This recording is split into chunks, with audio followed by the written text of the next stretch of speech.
Apocalipsis capítulo 1, versículo 1. Apocalipsis capítulo 1, versículo 1, dice la palabra de Dios: la revelación de Jesucristo que Dios le dio para manifestar a sus siervos las cosas que deben suceder pronto, y la declaró enviándola por medio de su ángel a su siervo Juan. Oramos. Querido Padre Celestial, gracias por estar con nosotros, gracias por los amigos y amigas presentes, gracias por los hermanos y las hermanas que nos acompañan. Señor, gracias por todos aquellos y aquellas que nos siguen a través de la radio, la internet y la televisión en cualquier lugar del mundo. Permita hoy, Padre eterno, que su presencia sea con cada uno de nosotros. Y ahora le rogamos, Señor, que el Espíritu Santo nos traiga palabra de vida para la vida eterna. Que no recibamos palabra de hombre, pero la palabra de Jehová, que vive y permanece para siempre. Señor, habilítenos para estar en el Espíritu y comprender las cosas espirituales. Quite todo ruido de nuestra mente y haga posible, Señor, que su verdad anide en nosotros y nos cambie, nos transforme y deje en nosotros sus bendiciones abundantes. Bendiga a cada persona presente y diríjanos en el nombre de Jesús. Amén. Durante la semana estamos trabajando, se pueden sentar. Durante la semana estamos trabajando con la serie Un refugio para la familia. El libro que estamos estudiando es el libro de Apocalipsis. El versículo del libro de Apocalipsis que estamos analizando es el capítulo 1, versículo número 2. Las dos frases que nos interesan es la palabra de Dios y el testimonio de Jesucristo. Decíamos en el tema anterior que vamos a utilizar un método de estudio que se llama bíblico, gramático, descriptivo. Hay un libro en la Biblia que se llama Nehemías, si me acompañan.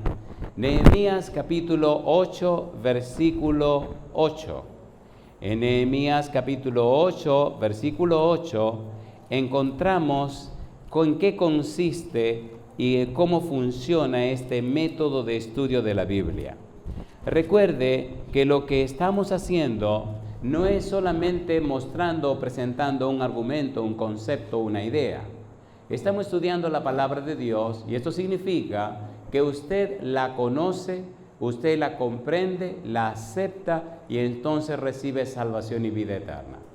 La Biblia es hermosa y hay tres palabras claves en lo que tiene que ver con la trascendencia de la Biblia. La palabra trascender significa ir más allá de los límites. La razón de la vida es más que el simple hecho de existir en la tierra. Es más que comer, trabajar y dormir. Es más que nacer, crecer, multiplicarse y morir. Es mucho más que eso. Por eso, la Biblia nos habla de trascender, ir más allá de los límites. Y cuando estudiamos la palabra de Dios, descubrimos que el plan de Dios con el ser humano es que pueda vivir para siempre. Cuando Dios creó a Adán y Eva, los creó para que pudieran vivir para siempre, colocando en el Edén aquel famoso árbol que tenía el fruto de vivir, si usted lo comía, por siempre. Aunque el pecado entró y con el pecado la muerte, Cristo también entró a este mundo y con Cristo entró la vida. Ahora nacemos en el pecado, nacemos con toda la tendencia al pecado. Sin embargo, Cristo vino a la tierra, pagó el precio del pecado y ahora en Cristo podemos volver a la vida. Yo digo, alabado sea el nombre de Dios. Dice San Juan 14:6, Cristo dijo, yo soy el camino y la verdad y la vida. Nadie viene al Padre si no es por mí. Por tanto, cuando estudiamos la Biblia nos damos cuenta que el plan de Dios no ha sido puesto a un lado. El plan de Dios se mantiene. Si el hombre pecó, Dios se hizo hombre y pagó el precio del pecado del hombre. Si el hombre cayó bajo, Dios vino hasta lo más bajo para sacar al hombre de lo más bajo y llevarlo a lo más alto. Me gusta decir que Dios llegó hasta la cima con S, lo más profundo, para llevar al hombre hasta la cima con C, lo más alto. De lo más profundo a lo más alto.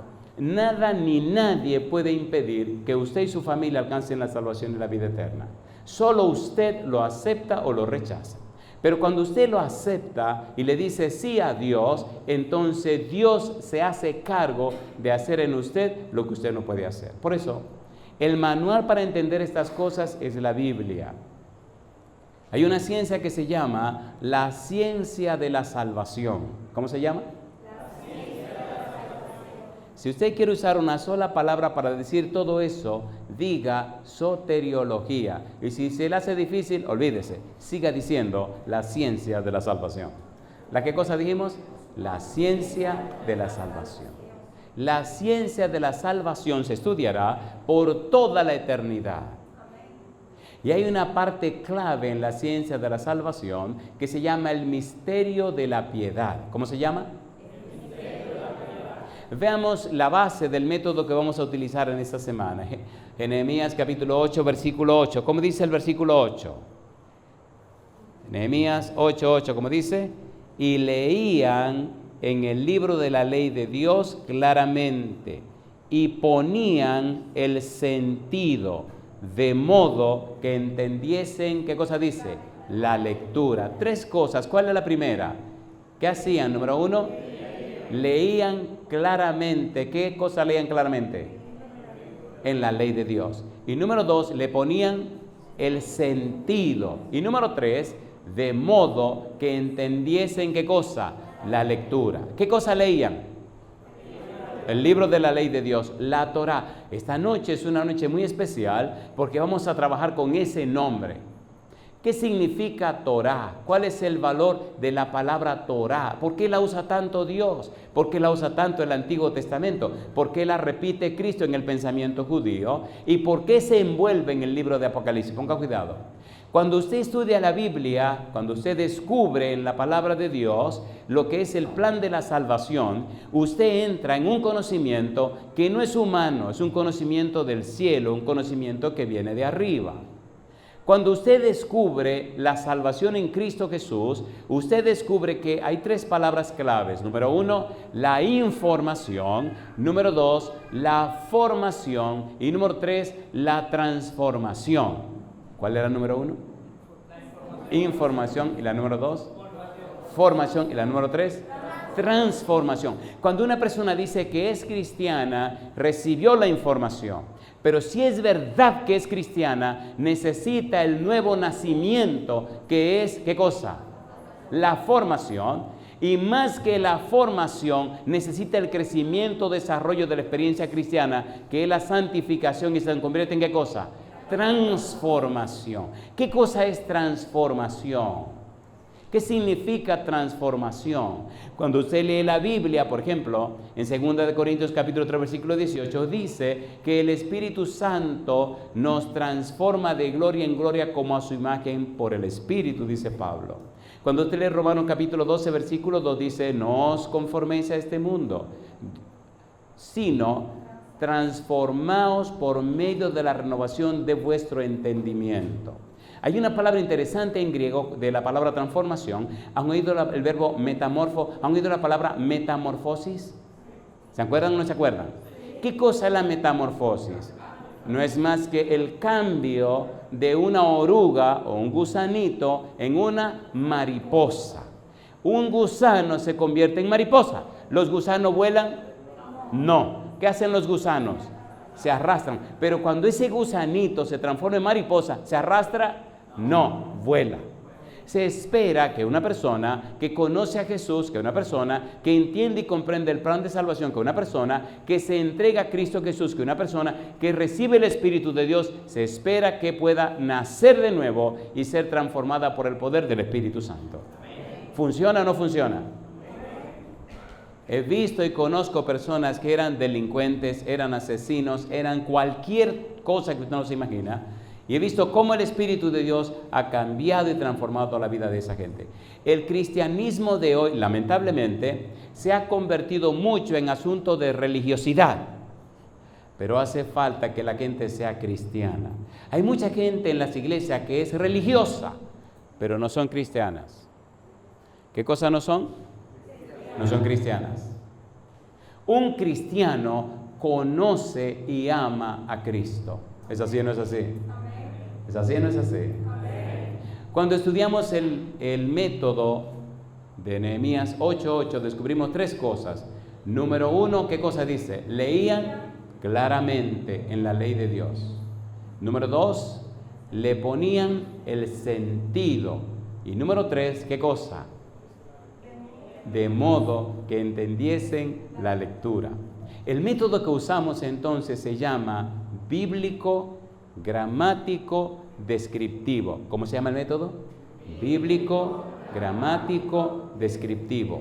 Bíblico porque solo utilizaremos la Biblia. No es lo que diga el pastor, ni lo que digan los teólogos, ni lo que diga la ciencia, ni lo que opine la gente. No. Es lo que Dios dice en su palabra. ¿Quién tiene la última palabra? Dios. ¿Quién inspiró la Biblia? Dios. De modo que no es lo que usted piensa o lo que usted crea, ni lo que yo pienso o lo que yo crea. Es lo que piensa y lo que cree Dios. Dice la Biblia, sécase la hierba, marchítase la flor, mas la palabra de Jehová el Dios nuestro permanece ¿por cuánto tiempo? Para siempre. Entonces, si la palabra permanece para siempre, ¿dónde debo apoyarme? En la palabra. ¿De qué debo llenarme? De la palabra. Mi familia tiene que ser dirigida ¿por qué cosa? Por la palabra de Dios. ¿Es así o no es así? ¿Es así o no es así? Dios está comprometido con su palabra, no está comprometido con nadie más. Por tal razón, esta semana necesitamos estudiar la palabra de Dios. Piense usted, 400 años atrás, ¿cuántas generaciones han pasado? Los agarré. Una generación tiene 40 años. ¿Cuántas generaciones han pasado? 10. ¿Dónde estaba usted 400 años atrás? Imagínese. No estaba ni usted, ni su papá, ni su abuelo, ni su bisabuelo, ni su tatarabuelo, y sigue hablando de abuelo para atrás. Así que usted no andaba por aquí. Ahora, 10 generaciones más adelante, ¿dónde estará usted? Imagínese. Entonces tenemos que saber que nuestra vida es ahora. Nuestra vida es ¿cuándo? Hoy. Hoy tenemos que hacer los arreglos con Jehová. Hoy tenemos que estar arreglados con Dios. Hoy tenemos que entender la palabra de Dios. ¿Es cuándo? Hoy. Hoy. De allí la importancia de lo que tenemos que estudiar. Ponga cuidado, por favor, a lo que empezaremos a estudiar hoy. Ponga mucho cuidado. Recuerde, el método es bíblico, gramático, descriptivo. No es lo que diga el pastor, es lo que dice ¿quién? La palabra de Dios, lo que dice Dios. Ahora, ¿usted le cree a Dios? ¿Cuánto le creen a Dios? ¿Ven que yo no pregunté que si usted cree en Dios? ¿Cuál fue la pregunta que dije? ¿Usted le cree a Dios? ¿La palabra, es esta la palabra de Dios? A ver si o no. Primera de Pedro capítulo 1, vamos rapidito. Primera de Pedro capítulo 1, versículo 21. ¿Qué dice el versículo 21? Me gusta la Biblia porque la Biblia es, ¿qué cosa? Es la palabra de Dios. Segunda de Pedro capítulo 1, versículo 21. Dice la Biblia, porque nunca la profecía fue traída por voluntad humana, sino que los santos hombres de Dios, ¿qué dice? Hablaron, ¿cómo? Siendo inspirados ¿por quién? Entonces, ¿este libro es un invento del hombre o es un proyecto de Dios? ¿Puedo confiarle a Dios mi familia con lo que dice este libro? ¿Sí o no? Cuando usted actúa, cuando usted piensa, cuando usted hace las cosas contrario a lo que este libro dice, usted está completamente acabado. Usted no tiene futuro. No importa quién sea usted. No importa el rango, la jerarquía que tenga, los conocimientos que tenga. No importan los títulos que usted tenga. Usted está fracasado. Usted no tiene futuro. Decía esto así en cierto lugar donde la gente son muy fina, muy estudiada, muy capacitada, con muchos títulos. Y alguien me enfrentó cuando terminó todo. Me dice, ¿por qué usted habla así? Digo, porque eso es lo que dice la palabra de Dios. Eso es lo que dice Dios. ¿Dijo o no dijo Jesucristo? Sin mí, nada podéis hacer. ¿Es cierto o no es cierto? ¿Cuánto podemos hacer sin Cristo? Y todo lo que hacemos sin Cristo, ¿en qué se convierte? En nada. Y me dice, entonces usted se apoya en la Biblia, ¿sí? ¿Usted cree en la Biblia, sí? ¿Usted entiende? Sí, la Biblia y la Biblia. Y si usted está equivocado, no estoy equivocado, porque es la palabra de Dios. Si la Biblia estuviera equivocada, ¿hace tiempo lo hubieran quemado o no? A ver, ¿sí o no? ¿Sí o no? ¿Cómo es que la ciencia y la tecnología han avanzado tanto y no han podido destruir la Biblia? La ciencia ha cambiado 1,000,000 de veces y sigue la misma Biblia, ¿o no? ¿Sí o no? Dice en Filipenses 2:13, porque Dios es el que en vosotros produce, así el querer como el hacer, por su buena voluntad. Hasta que usted no acepte a Dios, hasta que usted no le crea a Dios, hasta que usted no camine como Dios dice, no hay futuro.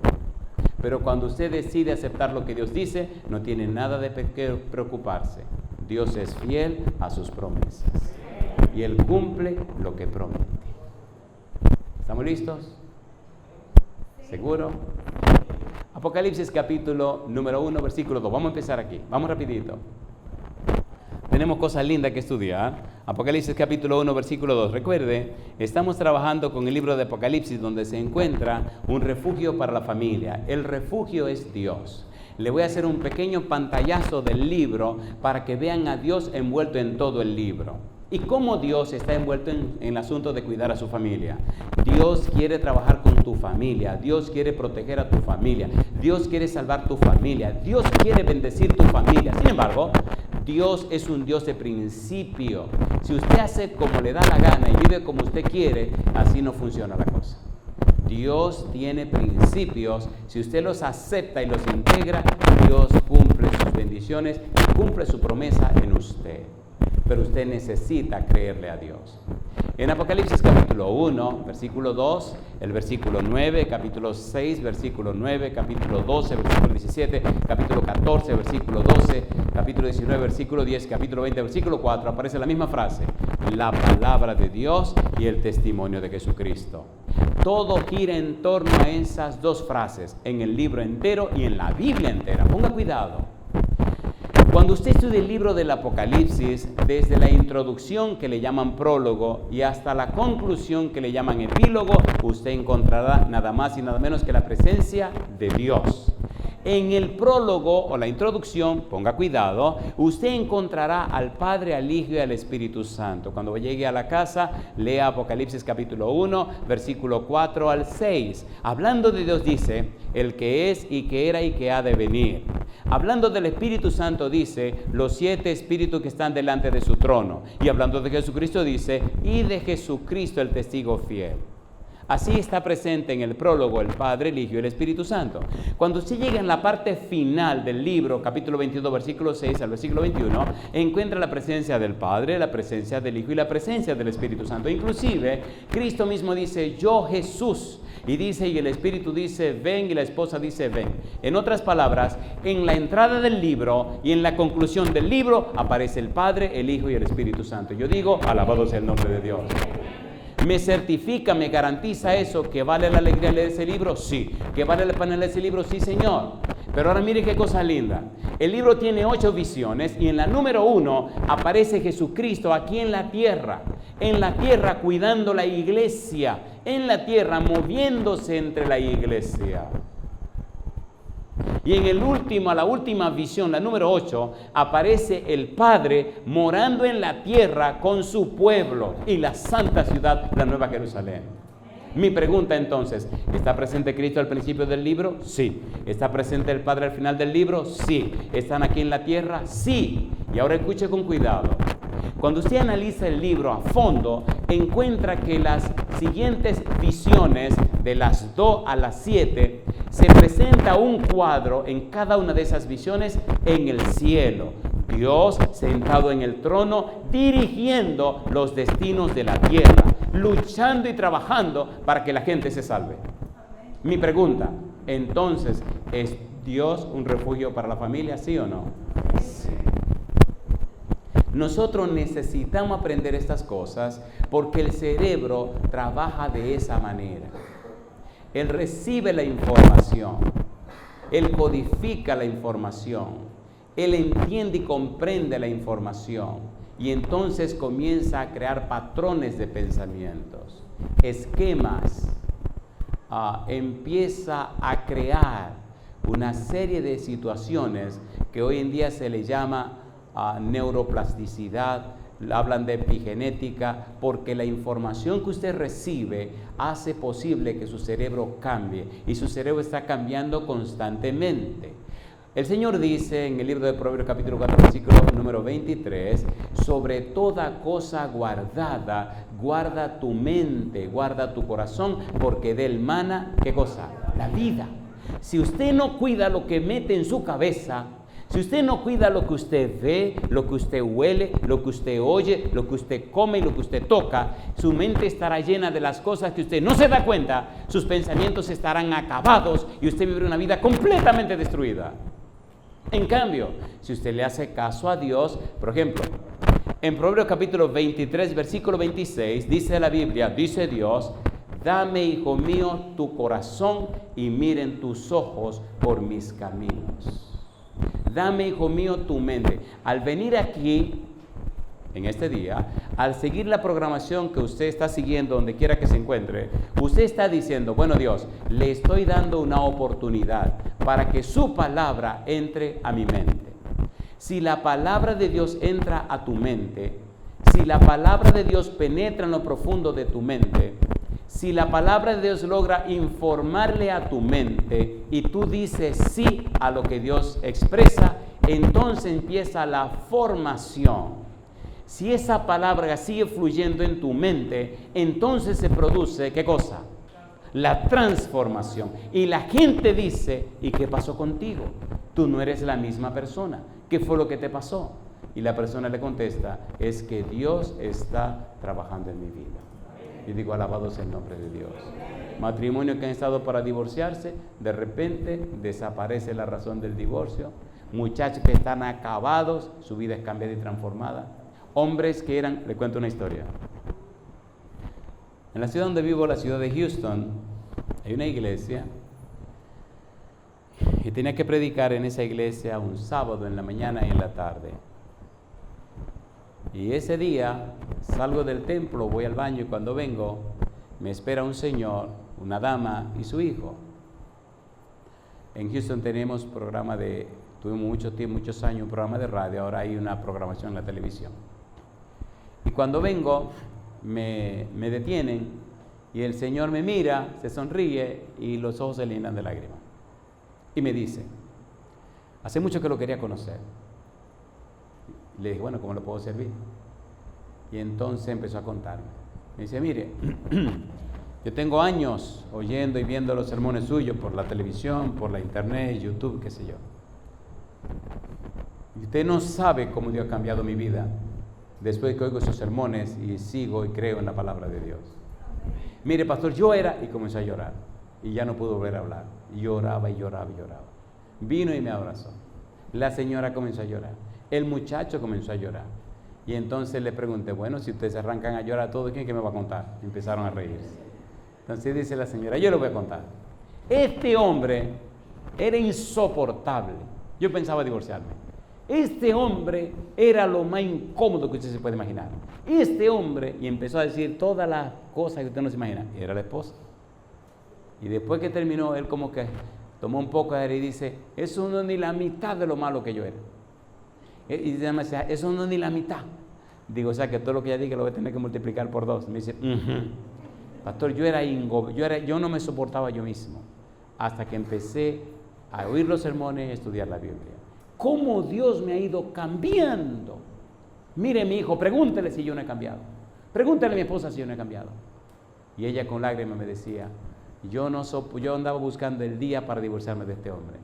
Digo, y ahora dice, no, ahora esta es otra persona. ¿Cómo la Biblia, cómo la palabra de Dios puede cambiar un ser humano? Y el chiquitín, que ya era un adolescente, lloraba y decía, hasta yo me quería ir de la casa, porque no había quien soportara a este hombre. Ahora yo le pregunto, ¿Dice la verdad Dios, sí o no? ¿Podemos creerle a Dios, sí o no? ¿Cumple Dios lo que promete, sí o no? Entonces, ¿por qué la gente no lo hace? ¿Quieren saber por qué no lo hace la gente? A ver, ¿quieren saber o no quieren saber? ¿Quieren saber o no quieren saber? A ver, ¿sí o no? Hay un diablo que no quiere que usted crea. ¿Y sabe lo que hace? Mira lo que dice la Biblia, 2 Corintios capítulo número 3. Tenga cuidado. 2 Corintios capítulo 3. Por eso necesitamos la palabra de Dios, necesitamos las Sagradas Escrituras, necesitamos la Biblia, necesitamos que la gente llene la cabeza con la Biblia. Lo único que el enemigo no soporta es la palabra de Dios. Un argumento se discute con otro argumento, un razonamiento con otro razonamiento, un pensamiento con otro pensamiento, pero la palabra de Dios, Satanás se estremece. Solo la Biblia puede cambiar la mente de la gente, solo la palabra de Dios puede cambiar y transformar la vida de una persona. He visto gente en la cárcel, he visto gente en la calle, he trabajado con delincuentes, he trabajado con todo tipo de gente. He trabajado hasta con personas que rabiosas, con los ojos rojos, furiosos, me dicen, eso es mentira que Dios perdona todos los pecados. Y yo no lo puedo creer. ¿Cómo me puede perdonar a mí? Usted no sabe quién soy yo. Y yo me sonrío, lo miro a los ojos con la mirada tranquila y le digo, lo que pasa es que usted no sabe quién es Dios. Dice, ¿cómo? Ese es su problema. Usted sabe quién es usted, pero usted no conoce a Dios. No, yo no lo conozco, pero es que no puede haber un Dios que me perdone a mí. ¿Usted sabe quién soy yo? Digo, un pobre pecador como yo. No, yo soy más que eso. Digo, un malísimo pecador. Sí, más que eso. Bueno, pues, diga usted. Digo, mire amigo, la Biblia dice, 1 Juan capítulo 9, versículo 7, y la sangre de Jesucristo nos limpia, ¿de cuánto pecado? De todo pecado. Eso no puede ser, decía él. Digo, el problema es que usted lo quiera creer. Ya Dios se lo dice. Si usted no lo quiere creer, se lo va a llevar el diablo. Pero si usted le cree a Dios, Dios perdona todos los pecados. Compadre, ese tipo se estremecía, rabioso, furioso y asustado. Usted sabe la gente que yo he matado. Usted sabe la maldad que yo he hecho. Usted sabe, y comenzó a decir todo lo malo que había hecho. Dios dice, la sangre de Jesucristo, su Hijo, nos limpia de todo pecado. ¿Es verdad o mentira? ¿Usted lo cree? ¿Seguro que usted lo cree? ¿Está seguro que usted lo cree? ¿Seguro que usted lo cree?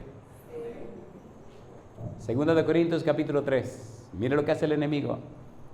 Versículo número 13.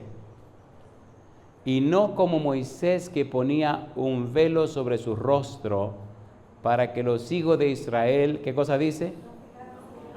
No fijaran la vista en el fin de aquello que había de ser abolido. ¿Y qué dice ahora? Pero el entendimiento de ello, ¿qué pasó? Se embotó, porque hasta el día de hoy, cuando leen el antiguo pacto, les queda el mismo velo no descubierto, el cual por Cristo es, ¿qué cosa? Quitado. Embotó. Embotar dice ponerse como una piedra, ponerse como una roca. ¿Han oído esta palabra o no la han oído? Hay una frase que en italiano es testa dura, pero nosotros decimos, ¿qué cosa? Testarudo. ¿Sí o no? A ver, ¿cómo decimos nosotros? Testarudo. Y los italianos que inventaron la palabra dicen testadura. Testa de cabeza. Tiene la cabeza como ¿qué? Dura, como un coco, compadre. Hay gente con la cabeza como un coco. No entienden. ¿O no? Y algunos cuando hacen una fechoría, alguna cosa mala que no quieren hacer, dicen, ay. ¿Lo hacen o no lo hacen? Tienen una cabeza de piedra.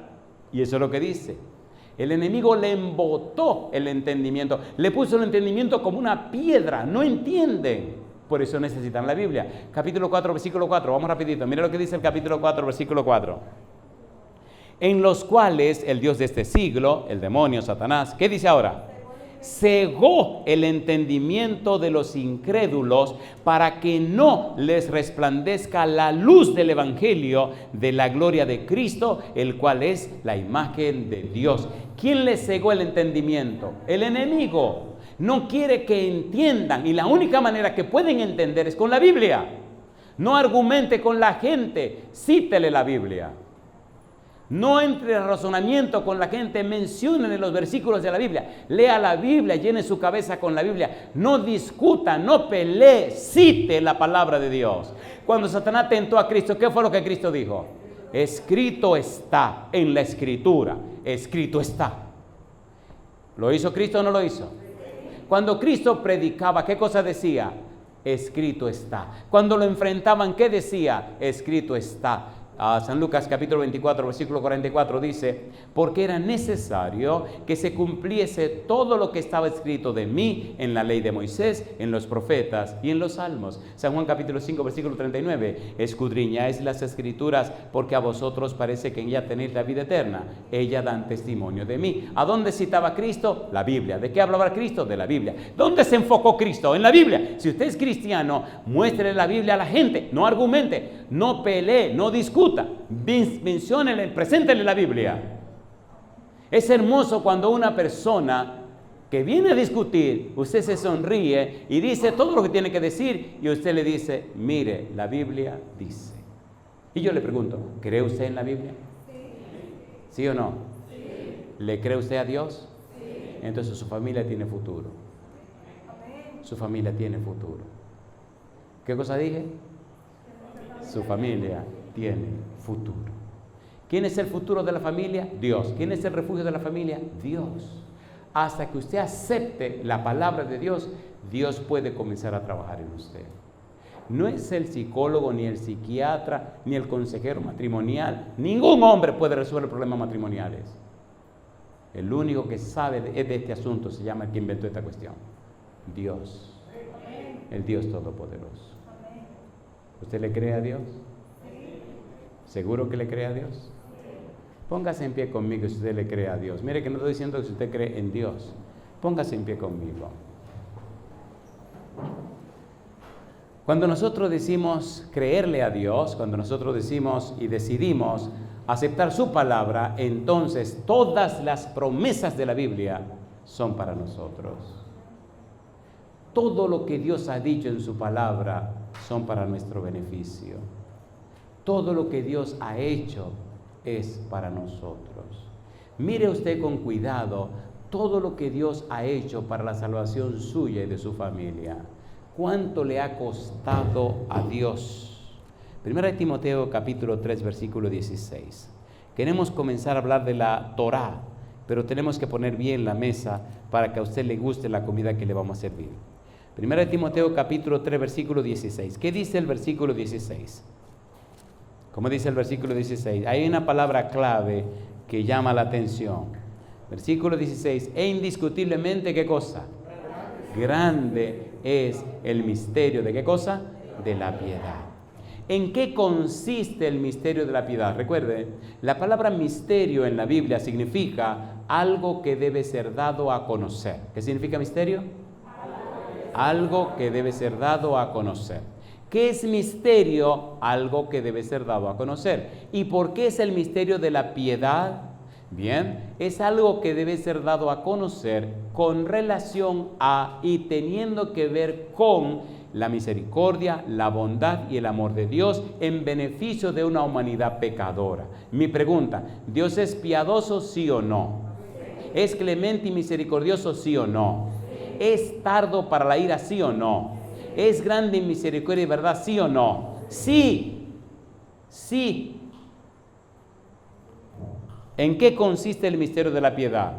Dice, ¿qué cosa?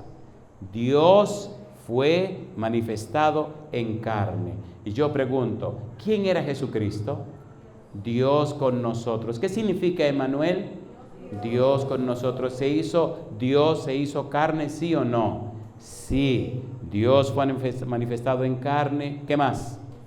Justificado en el Espíritu. ¿Qué más? Visto de los ángeles. ¿Qué sigue diciendo? Predicado a los gentiles. ¿Qué más?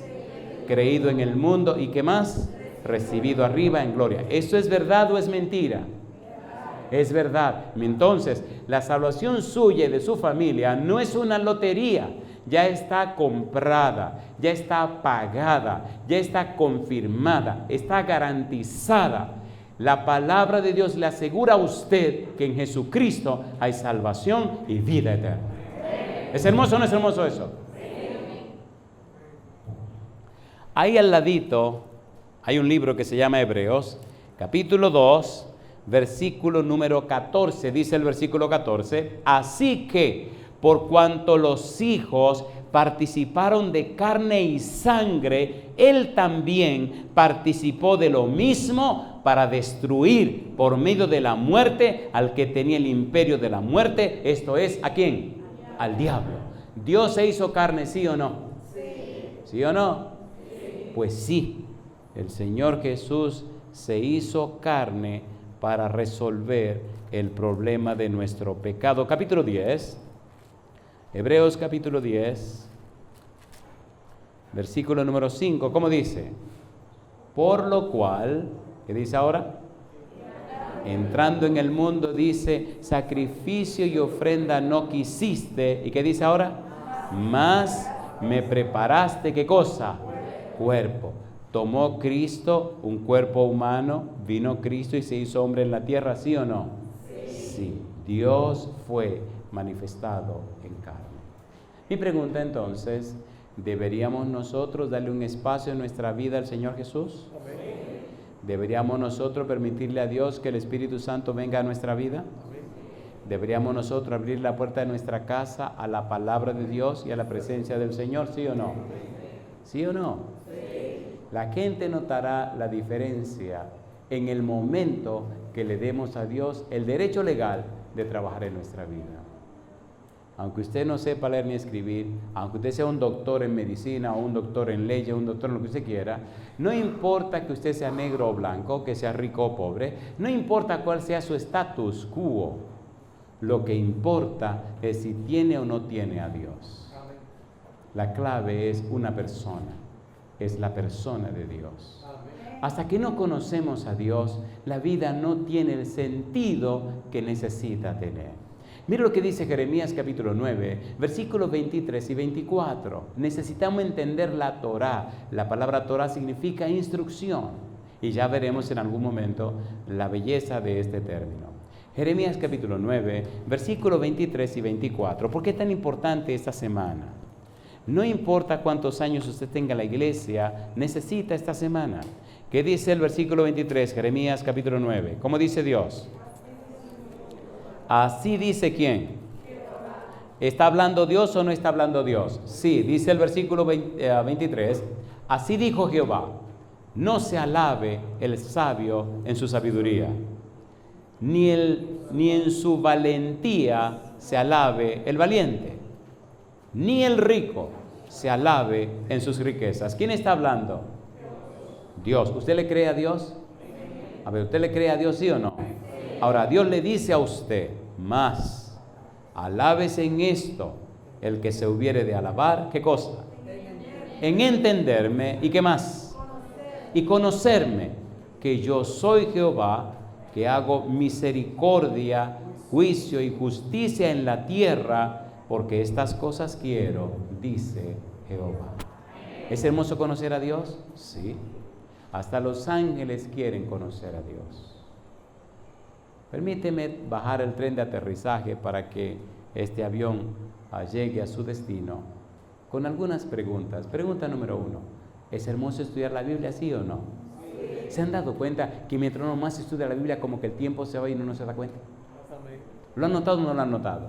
Por ejemplo, ya el tiempo se nos acabó. Ya hay que prepararse para irse a la casa. La Torá tenemos que estudiarla, pero pienso que es importante entender lo que hay que entender antes de entender lo que debe ser entendido. Ay, mamacita Elena. Ay, mamá. Sí, es bueno entender lo que es la Torá, pero es bueno comprender el valor de la palabra de Dios, porque ahí está contenida la instrucción, la ley de Dios, las enseñanzas de Dios, el conocimiento de Dios.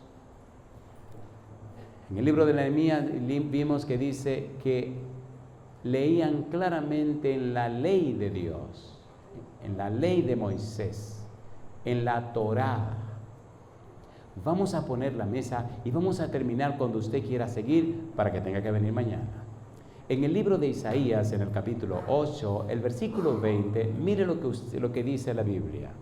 la clave y el secreto para tener éxito en la Biblia. Lo que Dios determina para que a usted le vaya bien. ¿Qué dice el capítulo 8, versículo 20? ¿Cómo dice el versículo 20? A la ley y al testimonio, si no dijere conforme a esto, ¿qué cosa dice? Es porque está en oscuridad, está en tiniebla. Si la clave del éxito en la vida es la ley y el testimonio, necesitamos entender qué es esto de la ley y el testimonio. A la ley y al testimonio. La palabra ley en ese lugar es la palabra Torá.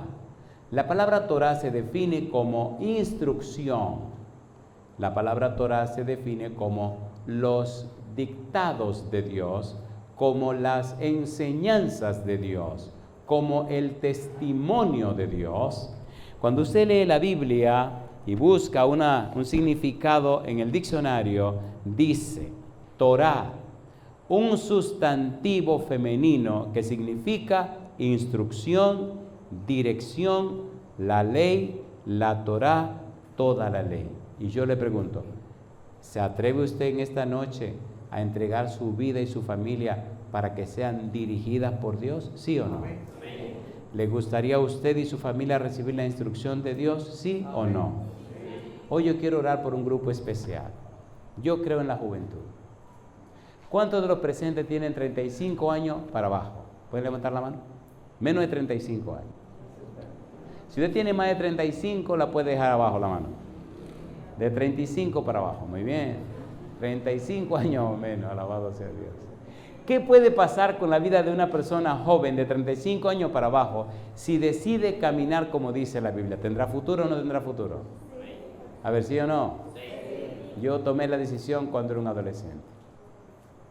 A los 19 años decidí que mi vida iba a ser dirigida por la Biblia.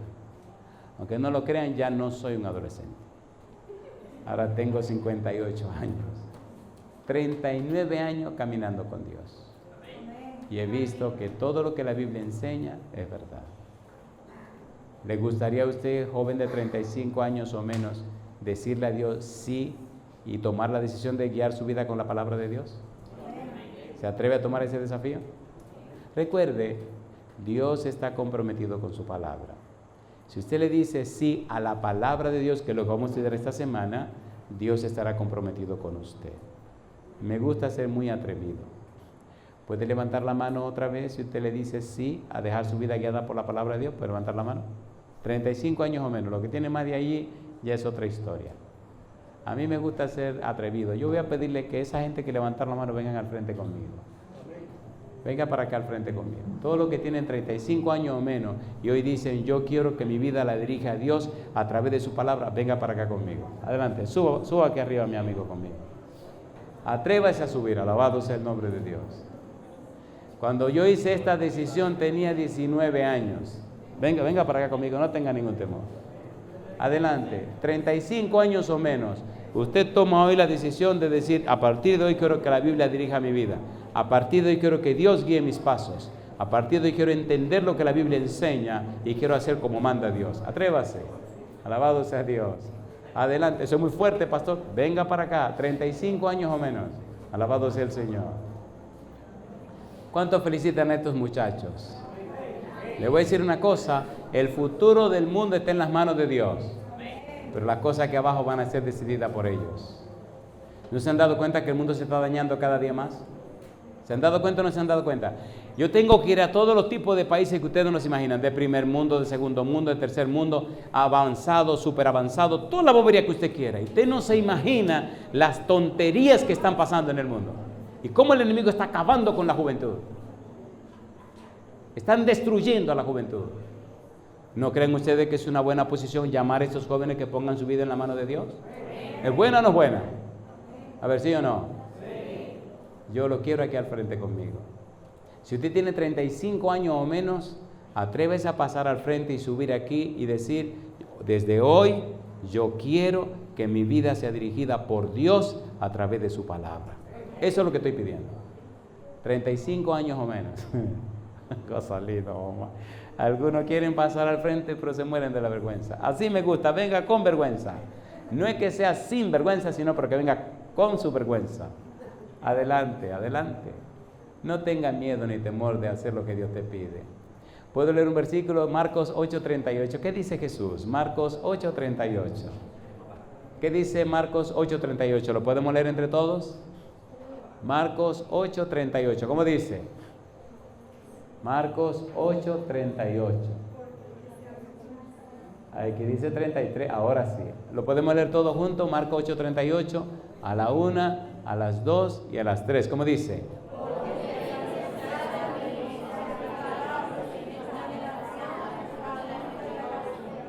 El Hijo del Hombre se avergonzará también de él cuando venga en la gloria de su Padre con los santos ángeles. Si a usted le da vergüenza pasar al frente aquí para decirle a este grupito que está aquí y a ese grupote grandísimo que está allá en cualquier rincón de la tierra, que usted va a dejar que la Biblia le guíe la vida para que Dios dirija su vida, entonces usted está peligroso. Alabado sea Dios. El cielo es de los niños. Alabado sea Dios. 35 años o menos, lo estamos esperando todavía. ¿Se imagina qué pasaría en toda esta zona si la juventud decidiera consagrarse a Dios? ¿Cuántos son papá, mamá, familiares de algunos de los jóvenes que están aquí al frente? ¿Pueden levantar la mano? Usted, papá, la mamá, un familiar, lo trajo, un amigo suyo, un visitante.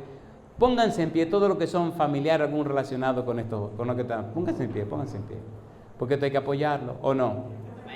¿O no? Yo recuerdo cuando llegué a la iglesia, tenía 18 años, 1978, 8 de febrero, 1978, 18 años, un domingo a las 8 de la noche. Todo con 8, pero me bauticé un 30 de junio de 1979. Y le doy gracias a Dios porque ese día se predicó, porque hay tantas versiones de la Biblia. Habló el hermano Pedro Bisonó y ese día empezó mi amor por la palabra de Dios. Querido joven, querida joven, la clave del éxito está en las manos de Dios. La clave del éxito está en la palabra de Dios. ¿Con qué limpiará el joven su camino? Con guardar tu palabra. Te doy la última oportunidad ahora. Si tú sabes que debe pasar al frente, ponte en pie y ven con nosotros. Invito a todos a ponerse en pie para que terminemos esta reunión. Pero joven, si debe pasar al frente, ven ahora. En esta semana vamos a estudiar la palabra de Dios. Vamos a conocer a Dios. Y permitamos que el Espíritu Santo toque los corazones de la gente.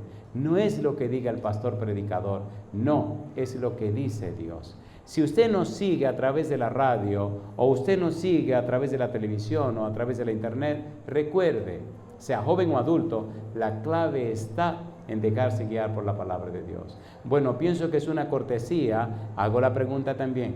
Todos los que tienen más de 35 años, quisieran hoy levantar la mano y tomar la decisión de permitirle a Dios que le guíe la vida a través de la palabra. ¿Pueden levantar la mano? Los mayores de 35 años. Entonces, oremos. Querido Dios, gracias por su palabra. Gracias por darnos a Cristo Jesús. Señor, gracias por la obra del Espíritu Santo. Gracias por el ministerio de los ángeles. Padre eterno, permítanos vivir en el Espíritu y no más en la carne. Hoy, Padre, como ministro del Evangelio, presentamos delante de usted cada uno de estos jóvenes y jovencitas que han pasado al frente. Han desafiado las miradas curiosas, han desafiado el temor, han desafiado todo para decir, no solo en esta iglesia, sino ante todo el universo y todos los países que nos siguen y nos ven, decir, hoy he tomado la decisión de acercarme a Dios y dar el permiso para que mi vida sea dirigida con su palabra. Señor, hay futuro para el que sigue sus pasos. Señor, hay salvación para el que cree en usted. Por eso, como ministro del Evangelio, le ruego que el Espíritu Santo descienda en esta hora sobre cada uno de ellos y ellas. Oramos también por los adultos presentes que han levantado su mano para aceptar su palabra y aceptar seguir en sus sendas, Señor. Han aceptado vivir para la gloria de su nombre. Y a todos aquellos y aquellas que nos siguen a través de la radio, la televisión o la internet, le pedimos también, Señor, a los que han tomado la decisión, que su Espíritu les alcance donde quiera que estén. Que a partir de hoy el Espíritu comience una obra de transformación, que produzca en ellos una metamorfosis, un cambio profundo, y sus vidas reflejen a Cristo Jesús. Gracias por la oportunidad de reunirnos en este día. Gracias por su compañía bendita. Gracias por su palabra santa. Gracias por Cristo Jesús. Hoy le alabamos y le bendecimos, Señor. Le adoramos, le aceptamos, damos gloria a su nombre y damos gracias en el nombre de Jesucristo. Amén, Señor. Amén, Señor Jesús. Amén. Que Dios les bendiga. Feliz noche.